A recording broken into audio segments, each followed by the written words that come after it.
Donc, vous allez vous marier comme ça, vous vous retrouvez dans des problèmes. Je n'ai rien dit. Wakafuisha bayenda mwitu. Muka joua bajaja bajaja. Donc il y a une autre femme qui va te mettre dans des problèmes. C'est ce que ça veut dire.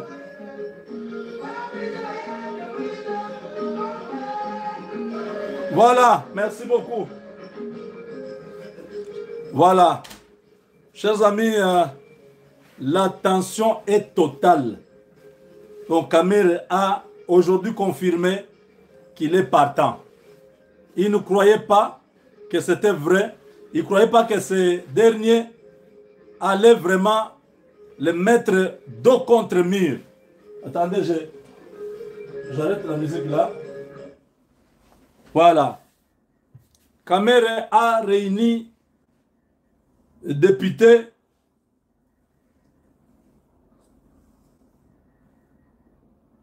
Il a remis $500 à chacun pour le transport. Il pensait que le dossier était fini. Certains ont fait le lobbying toute la nuit d'hier. On lui a dit non, président, il n'y a rien. Donc nous avons compris. Essayer d'arranger cette fois-ci que nous puissions, que tous les députés puissent avoir les moyens. Tout ça, c'est la frustration. Les gens n'ont pas l'argent. Ils voient que l'argent vient parce que le ministre des Finances a confirmé que l'argent vient chaque mois, mais les députés ne reçoivent rien. Il dit non, je vais tenir compte de toutes vos revendications. C'est comme ça qu'il a fait son discours là. Un discours où il vient régler ses comptes au perchoir. Il vient dire il y a des gens qui sont en train de se monter contre moi, tout ça. Vital Kamerhe a disparu 5 minutes après la fin de son discours. Les gens qui étaient là, c'est pourquoi vous n'avez pas vu une vidéo de Vital Kamerhe. Après son discours, il n'y a pas une vidéo où Kamerhe, vous savez que c'est quelqu'un qui aime toujours parler au public, montrer qu'il sait parler, qu'il maîtrise la politique du Congo. Non, il n'y a personne qui maîtrise la politique du Congo. Tout ça, ce sont des manipulations depuis toutes ces années. La politique qu'ils font là, c'est même pas la politique. La preuve, c'est qu'ils n'ont pas construit le pays.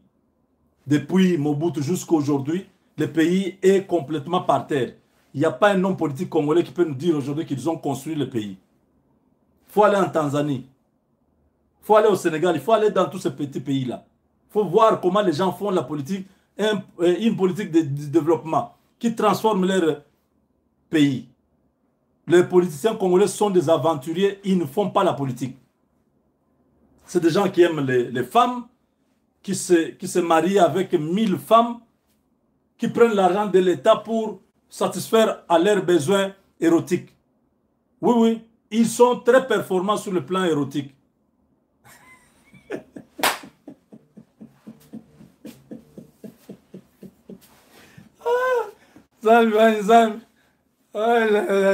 Jésus Christ. Non, non, non, non, non, non, non. Congo, c'est... Oui, les politiciens congolais, vérifiés. Il n'y a pas un seul qui a fait vraiment preuve de... ou l'exception. Très performant. Sur le plan érotique. Hein, quand je dis érotisme, là, c'est pour éviter... Il y a certaines âmes sensibles. On ne peut pas dire certaines choses. Mais vous avez compris. Très performant. C'est comme ça qu'ils aiment rester au pouvoir jusqu'à la fin de leur vie. Parce que la politique devient leur champ de coton ou une plantation de canne à sucre ou du sucre et du café. C'est là où ils gagnent leur vie.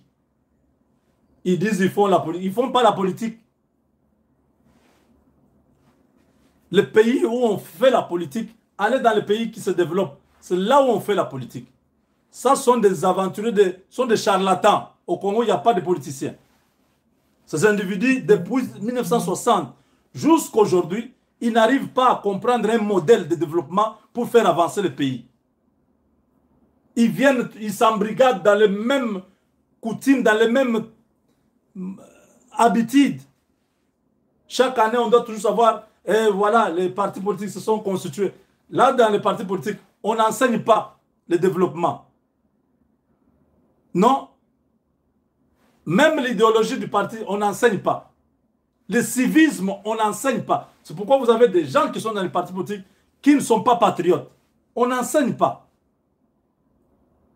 Les militants ne sont pas orientés pour produire. Les militants sont là en train d'attendre. Quand ils ont le pouvoir, eux tous, ils attendent qu'on puisse les caser. On va vous caser par rapport à quelles compétences, par rapport à quel apport vous allez amener. Il faut préparer les militants. Ceux qui n'ont pas étudié, les orienter vers les métiers. Vous voyez comment le général Kassongo a valorisé ce qu'on a appelé les Kuluna. C'était des gens sans valeur dans la société. Non, quand quelqu'un est créé par Dieu, il a les amas de muscles, il est bien constitué, il peut réfléchir, même s'il n'a pas eu l'occasion d'aller à l'école, utiliser sa force physique pour produire. Aujourd'hui, coup de chapeau au général Kassongo, de service national. Tous les Kuluna sont devenus aujourd'hui bâtisseurs, sont utiles à la société. C'est ce que les partis politiques devaient faire. Classifier les membres de leur parti. Ceux qui n'ont pas étudié, qui sont analphabètes, oui, les orienter vers les métiers. Leur montrer, quelqu'un peut être aide-maçon, non? Amener les truelles, amener du ciment, amener le sable, amener ceci. Cette personne peut être utile. Cette personne peut être utile dans un champ. Il peut être utile dans la construction des routes. On a besoin de la main-d'œuvre. Ces gens-là devaient être orientés. Les partis politiques ont déserté, ils ont démissionné. Les partis politiques au Congo sont à revoir. Il faut un critérium pour avoir un parti politique. Les partis doivent avoir un siège. S'il y en a parmi vous qui se sont sentis froissés, heurtés ou dérangés de quelque manière que ce soit par ma conduite, par mes propos, qu'ils daignent bien accepter l'expression de mes regrets le plus sincère et j'implore leur pardon. Honorables députés, estimés collègues, je voudrais aussi m'adresser aux jeunes parlementaires, véritables chevilles ouvrières de notre Assemblée, tant pour la production parlementaire que pour l'action politique. Mes chers jeunes,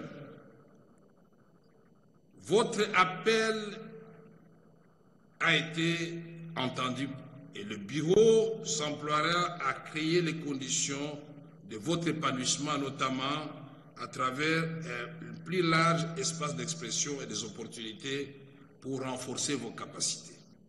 C'est d'abord pour répondre à vos besoins de formation que le bureau a entrepris de mettre en place une académie parlementaire en étroite collaboration avec les vice-premiers ministres, ministres de la fonction publique, l'IAU, à travers l'École nationale d'administration ENA. Cette session budgétaire sera la vôtre.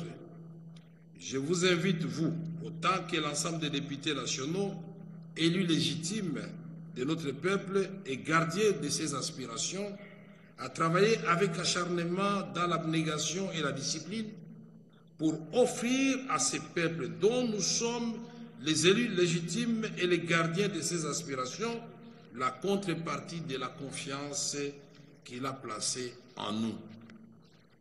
Honorables députés, estimés collègues, distingués invités, permettez-moi de conclure cette adresse par une invocation des Saintes Écritures qui, dans le psaume 133, nous enseigne ce qui suit.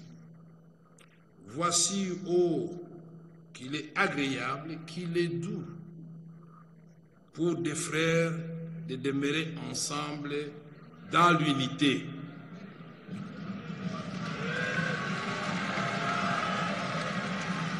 À notre peuple vaillant, je voudrais redire cette certitude. La paix finira par l'emporter, quelle que soit la durée de la guerre. Alors, notre pays retrouvera sa vocation naturelle, celle d'impulser le développement sur l'ensemble du continent. Nous travaillerons avec tous nos 9 voisins et le reste du monde pour donner à nos peuples respectifs ce à quoi ils aspirent. Nous ne demandons rien d'autre que de vivre en paix avec tous les voisins et de tourner ensemble nos regards vers l'horizon qui conduira nos peuples respectifs au rendez-vous avec l'espérance. Que Dieu bénisse la République démocratique du Congo et son peuple, que vive la paix, l'amour et la cohésion. Je vous remercie.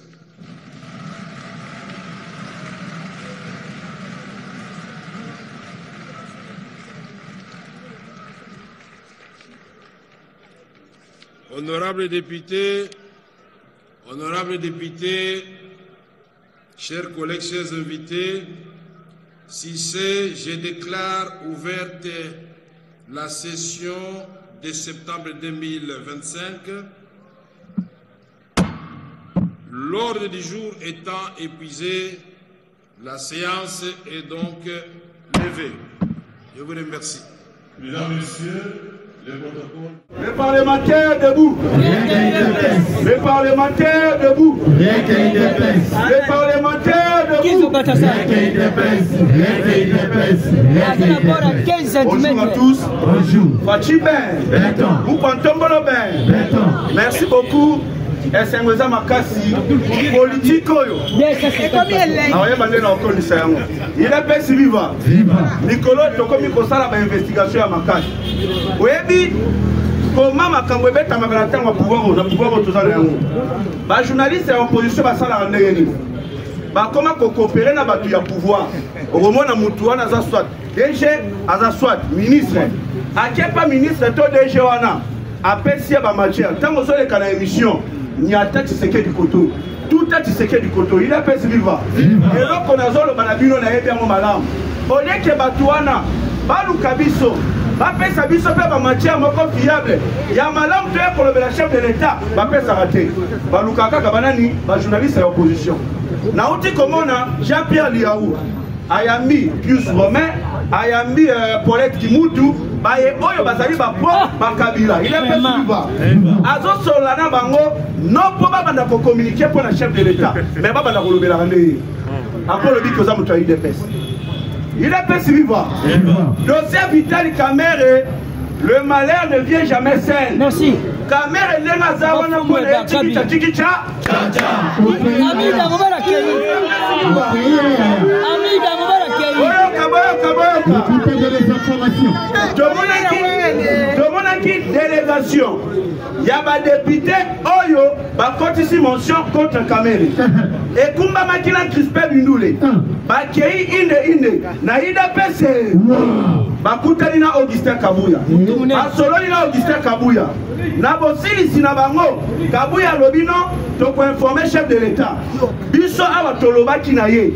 Makambuana na chef de l'État et balani les chef de l'État lobaki a consemblé na makambo justice les pe ala na pe makambo ba député par après Augustin Kabuya aye kodima alobi makambo ya pétition contre Kamerhe na quelques membres ya bureau na ye et concerné IDPS azana kati wana te car déjà bazi ba commis na ba 235 signatures ba recruter mais tandis que IDPS na mosaïque na ye azana 152 députés nationaux alors makambo wana etali biso te toko senga na bino bato IDPS o signer popo Kamerhe ato IDPS viva après wana Vital Kamerhe wakanyingi kingi abengisaki ba député mosusu bakutanaki là où basalaka réunion na Assemblée nationale Kamerhe abandi kosenga bolimbi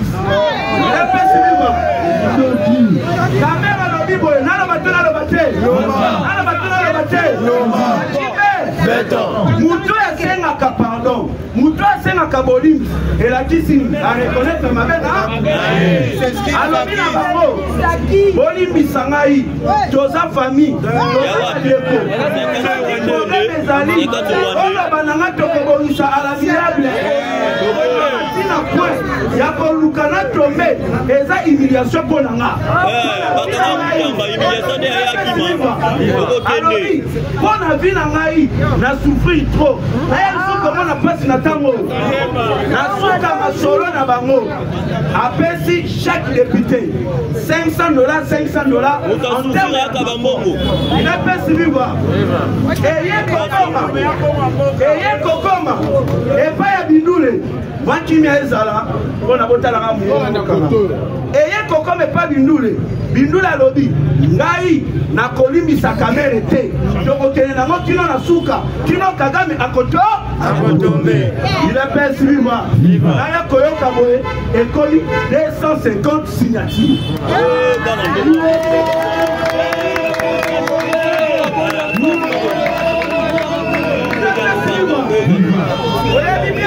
nous avons 500 députés nationaux. Dans 500 signatures, et nous avons kaka moko. La mère allez, il est presse vivant. Naya kota la boye. Sénaref Batelemi. Nalobi Sénaref Batelemi. Sénaref Bakei inde et pas ya PG près la cour de cassation. Ba memeli rapport document. Balobi to découvrir compte fictif. Oyo eza lié na présidence de l'Assemblée nationale. Compte fictif, il est fait suivant. La compte fictif oyo esengeli justice esimba makambo ka détournement par Vital Kamerhe, il y a $9 millions américains.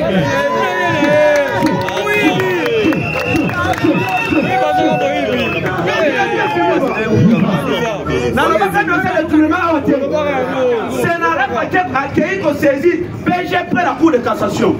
Dossier à moi, nous avons toutes les preuves. Il y a une banque fictive liée à la présidence de l'Assemblée nationale. Kamerhe a détourné $9 millions américains. Batamousou sur la lobby. Moussamba, Azako Benda Kamerhe Malem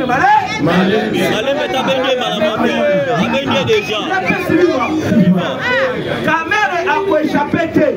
Kamerhe n'est zawana na personne à l'Assemblée nationale. Papa Bisso ba Congolais to lobby na otikicha. Doya komona batu ya INC. Baba niko publier ba lobby bindule wana tata na yazala ka Rwandais.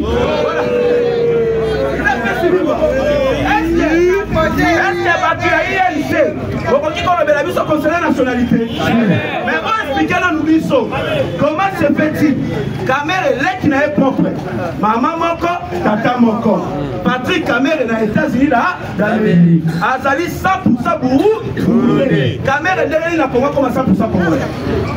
Est-ce que bien kokolo ba makambo wana il a pas suivi voilà côté ya Kamerhe na niveau ya Kambo il a pas suivi na tango oyo tokomi ba agent ya renseignement pour na mboka na biso ata bino ba Rwandais ya malamu boza na ya mabe bazali pour le moment moyen de différencier bino ezate bozala na à côté na Kambo ezali na komika là basala makamba ba minere place oyo boyokaka océan tamwe asuko rebele oyo alobaka na papola bango chaque année il a pas suivi bisika kuna ezana plus de 22 Rwandais ba ko sala kuna oyo azali kotala makambo ya sécurité c'est un chinois na kombo ya James il a pas suivi est-ce que ba Rwandais wana bazali ba agent ya renseignement ya Rwanda te baza ba espion te to sengi na ba service ya mboka na biso ekende na lombango identifié bango dans l'hiver il a pas suivi et ça na réunion moko esalemaki esali déjà une semaine Kagame na chef d'état-major ya armée na ye na ba officier supérieur ya armée na ye babandi kosala réunion kosolola balobi boye Tshisekedi lokola alingi te ba Rwandais bakota na institution ya mboka na ye esengeli na biso to procéder na opération mosusu ya ko infiltrer République démocratique du Congo surtout à partir ya capitale ya Kinshasa il a pas suivi voir Kolanda eza na ba Somalien moko ba mi bengi baza investisseur bayaki bakendaki inde na hôtel de ville et coïncidaki Daniel Bumba na déplacement basali réunion na hôtel de ville balobi bazolinga ba créer ba société na ville province de Kinshasa pour na professeur misala na ba congolais bandeko na talina elongia bato balobi baza ba somalien ba face na bango 100% batou batuti il est possible quoi na ba photo na bango 100% batou batuti il faut tirer très attention kagamo ba komona akangi maboko te awatala ndenge tseke na aussi sai kabila obo akomona akangi maboko te pona kotala lolenge tseke na aussi sai ils sont en train de planifier les plans il a perçu voir nazo c'est la révélation en termes de ça l'analyse il y a général de brigade Mwaku Oyazali commandant ya 33e région militaire basé na Uvira titulaire il a perçu voir Tatawana Kakaboy akoyi akufi bandeko Bozoyo kabisi kamilinge zo bima il a perçu voir Nabokei il y a équipe gouvernementale et Koubabi n'avait pas de l'intérieur. S'il vous plaît, tous à concentrer. Il a fait suivre. Nabokei na Uvira une équipe gouvernementale et Koubabi n'avait pas de l'intérieur. Maître Jacques Chaba na Moupanzi de mon excellence il a fait suivre. Et l'autre Salemi na Uvira saute banda pour ça les banda kalabetobeta likolo. Il a fait suivre. Bakomi kuna général de brigade wana Mwaku azalaki wana ya côté. Basolona na Jacques Chabani boy. Batamboli calmement, il a fait suivre. Par après ayeko kweya akufi. Na zuna teli yango na ramener siko yango na analyse. Na bengi analyse de moko en matière de sécurité. Donc komi ko toucher partout bandeko nanga. Analyse de wana zo lobby. Tout ça non analyse.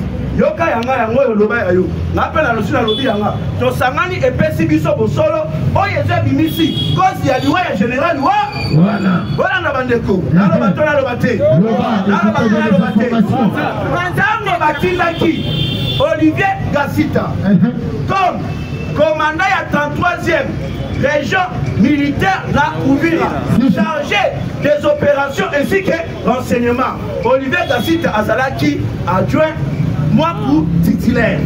Si que ceux qui titulaire à Koufi, là il faut jouer intérim. Comprendre. Vous comprenez hein? Donc comme on a écoulé, voilà d'abord Basalaki. Les jours où Batini Olivier Gassita, na Uvira, le même jour, on a côté ici 4 bataillons.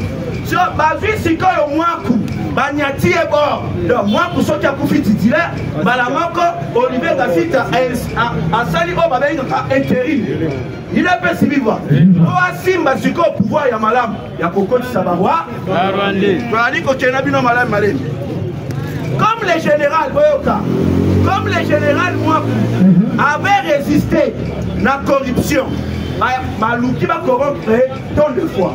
Pour être Atikanzela ba L23 balika. Papa wana kanga mutema lobi na oyambo na bilote. Na nzela na ngai bino bangwane bokoleka te. Il est perçu vivant. Heureusement les wazalendo na population ya Uvira ba telema ki makazi. Biso ba opé totombola ki mongongo.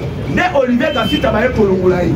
Par après les soi-disant Banyamurenge bafundaki général de brigade Mwaku balobi boy tata oyo de mutu atelemisa population ya Uvira po basala marche contre Olivier Gassita il est perçu vivant donc akomaki na bitumba mama makasi toye komona mutu akwei balobi na biso oh non asalaki ABC il est perçu vivant ntango bakomema ye na hôpital directement azwa sali nini akati moto or que c'est du mensonge biso ba congolais toyebi makambo poisonné bato bazalaka expert en matière d'empoisonnement ezali ba roi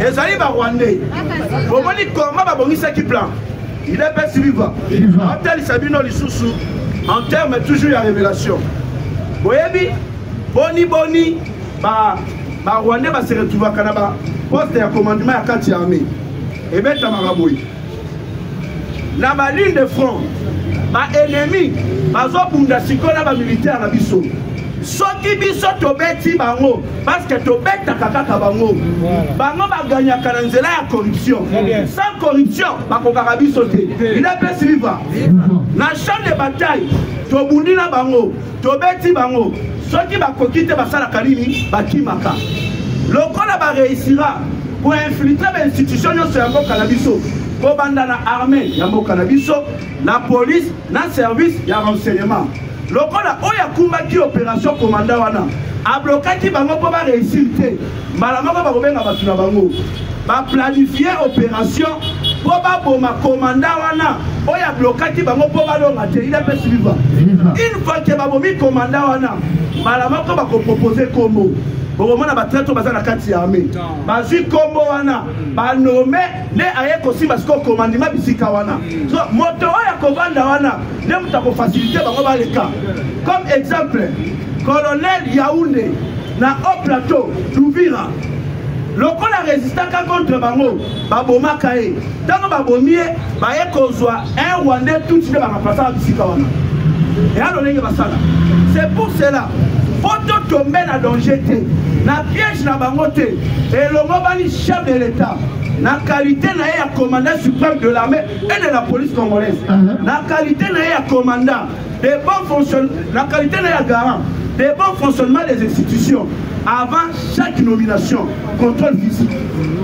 koyeba outi wapi obimeli wapi baku militaire na yo na kati ya me osala yango lolenge ka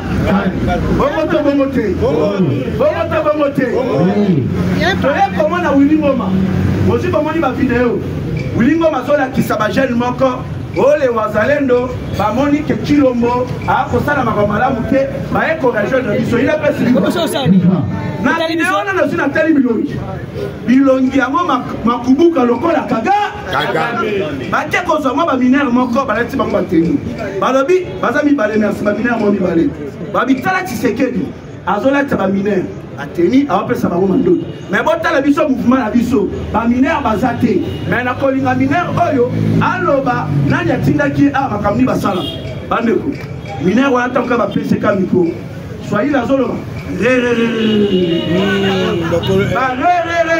ebele tolobi botala bandoki oyo bato wana balingaka kojouer na physiologie na biso soki bomoni bango balakisa makambo ya lokuta biso tolakisa bosolo ezotalisa ete ki bazokoka te il apesi vivre toza kokende toujours na lombango colonel Moustapha Mouira il apesi vivre colonel Moustapha Mouira azali colonel moko un criminel redoutable ye abomaka bakongolais lokola eloko mosusu et surtout soki ozali membre ya communauté na ye te mosala na ye koboma bakongolais pillage viol mpe massacre il apesi vivre azalaki na opération moko oyo aplanifiaki mpona kofongola nzela bandeko na ye bakoka koleka kino na niveau ya Uvira il apesi vivre colonel wana ayaki kokutana na embuscade ya bawazalendo ye nazoloba na bino na ye colonel wana na escorte na ye mutu moko abiki te donc projet na ye atie nango na lilika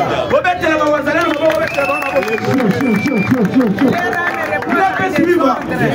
voilà olandaki demande ya barwandais na niveau ya Doha eloko bango babandaki koreklame ntango nyonso bape balibere 700 prisonniers na bango il apesi vivre lokola Faci aza beton mukwantongolo mwa mai aboyaki yango il apesi vivre si olememi bango balobi bon ça va tondimi sikoyo tosala ta opération ya échange biso tozobimisa bafade so tokanga bazala na prison awa na Rwanda oyebi il y avait un temps militaire na biso mwasalaki vidéo azoloba bakanga biso batia biso na prison ya Rwanda ceci cela il apesi vivre eza na bacivil oyo Rwanda azwi akanga so bapropose na biso balobi bino bopesa 700 prisonniers na biso mpe topesa mpe ya bakongolais tosala échange na kati wana bazali koreklame mingi moto oyo azalaka sénateur en République démocratique du Congo, député national en République démocratique du Congo, sous Joseph Kabila.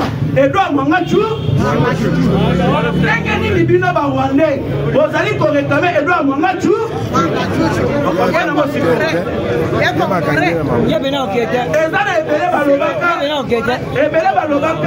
Edouard Mwangachu à la bolo côté, à Kenana et à Rwanda. Ce qui Edouard Mwangachu à la bolo côté, Boni Boni va réclamer. Il a fait suivre. J'aimerais aussi pour le dossier, il y a tentative, il y a coup d'état. Na vu à Mokozamboka, il a fait suivre. Tozana Bino A. Olanda Makamakisa Malam Malam. Olanda Malam. Bayaka pour passer la coup d'état, va renverser les Gilles. DG a signé la Salarani. Asali Akataku. Comme un aéroport international Yanjil. Mokonzamboka alingia kitame akangami likolo. Courant et salini eka. Est-ce que tu remets en coïncidence? Boni Boni, chaque événement, il y a coup d'état, ce n'est la cataracour. Même Yabali. Il a fait suivre. Donc, Tatawana et Sengel Batale Malam Malam. Voilà la sito, la Colinga, Nazon Sabino Sima. Boyebi Malam Ouete. Congo Brazzaville bazali ko héberger ba Rwandais boye bien malamu soki siko ba Rwandais wana bazalaki na missile sol air mais les balingaki ba battre avion présidentiel et surtout eyaki koleka na espace aérien ya Congo Brazzaville mais tonga to beta solo mususu bobo sanate Rwanda a bombardaka avion moko avion na biso oyo ezalaka na garde rapproché à chef de l'état akufaka na kati wako yeba eza même eloko balingaki basala oyebi mpona korenverser régime kosala coup d'état bato wana bakolaboraka na bato akati na bato baza na baposte donc commandant ya aéroport international ya nji DG, il y a RBA, il y a SNEL, Baza Batu Yakotika. Baza Batu Yakotika. Voilà. Basalinga signe à Rochité, Nabetaka moi lokomokoyo, Eza Mwamala. Na minito yo, Joseph Kabila, na kombo na ya solo, Hippolyte Kanambe Kazemerebe. Moi na tonton Moutouale na Marceli Mukumbukuji. Azali na Lusaka, à Zambie. Il a fait suivre. Accueilli Kosalani. N'a pas ramené Bino en 1996. Alinga a utilisé même plan. Oyo Abdel Asalaka. Il a fait suivre. Kabila Azali na Afrique na Zambie. Akokuta na 4 tribus.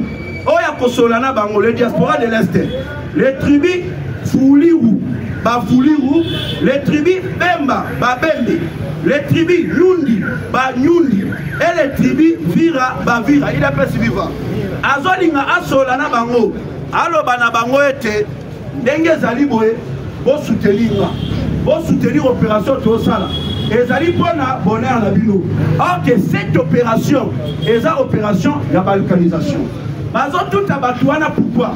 Parce que le niveau ya Ouvira, baza ba patriote, balingi ba aventure. À partir de ce que ya batouana, ba solo la po, ba tika ba M23, ba Coca-Cola, il a pas suivre. Ba M23 ba leka Ouvira, ba komati Ouvira Fizi Kalemi, il a pas suivre. C'est ça l'opération balingi basala.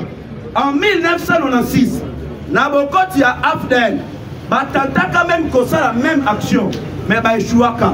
C'est par là, Laurent Désiré Kabila a solo la carte, n'a pas même n'a fouli, il a fait suivre. N'est pas yaka koti qui n'a pas Afdel, c'est là, les kaka inde, Ouvira, Fizi, Kalemi. C'est ce que Joseph Kabila a donné dans sa minute. Il a fait suivre. Là, nous avons fait la kaka, nous avons tambola tela. Accueilli Azonyi Boy. Quand on a dit la bongo, à cause de balle perdu jour Nana balabina solo. Quand on a tambola bongo, à cause de balle perdu jour Kabila nenga zawana. Aza déjà boyoso yoka déjà ebebe. Nenga zawana. Fachi Beto a bloqué bango partout. Il a fait ses vivants. Politique et comme il est. Moukwa Tomolo a bloqué bango partout. Voilà. Il y a un peu de sana le Bélamour. Au moins, les locaux, c'est très important. Et à l'opposé, il y a un cause. tozali awa na commerce naza siko na bato bakendaka bayelanga en terme ya barapport na armée ezotambola ndenge nini bisika kani boye ezotambola ndenge nini elakisi te barapport bazoyelanga na eza bosolo esengeli ngai moko après avoir nazwi rapport na yo natinda bato na nga bakende kokontrole mpo na confirmation eza eloko chef de l'état esengeli asala babiloko babandaki kotindela bawazalendo en terme ya ration bamunition babiloko ebele général ya kotumba alobi na honorable lézer ndenge eza boye biloko gouvernement tindela biso tozwaka yango te il est pas suivi biloko wana par contre bakomisaka yango epai ya bafo bawazalendo oyo baza ya ba M23 biso tosimaka eloko moko te bomoni utilité ya kodepasaka bomoni utilité ya kotambola bisika makambo ezali eloko soki ezosalemaka nde bake kotala epai bawazalendo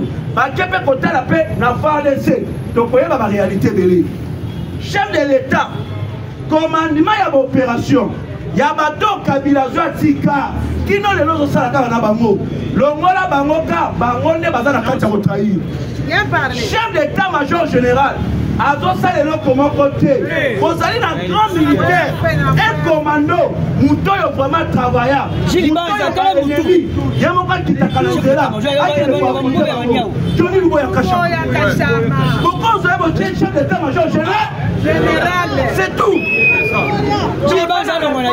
toza na solution mais biso moko toza kaka na kati ya komiboma ndepe vivre na chite koto bozotambola bozomona batie bapancarte moko boye ndepe suivant naokata koto bozotambola bomoni batie bapancarte moko na banzela bakomi eza normalité ndepe suivant elingi kolakisa nini oyebi ndenge atokendaka na basupermarché bapri ya biloko batekelaka biso taxe à l'effet ezala na kati TVA ezalaka na kati okende maison d'habillement pareillement taxe à l'effet ezala na kati so bato wana na taxe à l'état ekoma na DGI bato wana batia yango na bapoche na bango basalaka nango bamakambo na bango mais tandis que mboka etongamaka na nzela ya bataxe bahôpitaux banzela esalemaka na nzela ya bataxe excellence ministre de finances Loulou Famba Libotaï le paquebot de la République aza lobino esengeli tosala baréforme ebele po mbongo oyebanda kokota na caisse à l'état donc désormais kozala boye okei osombi eloko na supermarché bisika songolo pakala bobanda koréclame facture normalisée à partir ya facture normalisée nde lakisi ke bisika bosomi baza en ordre nde lakisi ete ke taxe na yo ekokende ine na DGI ezali likanisi ya malamu to ya mabe bobeta maboko. Merci beaucoup, tout le monde a mis le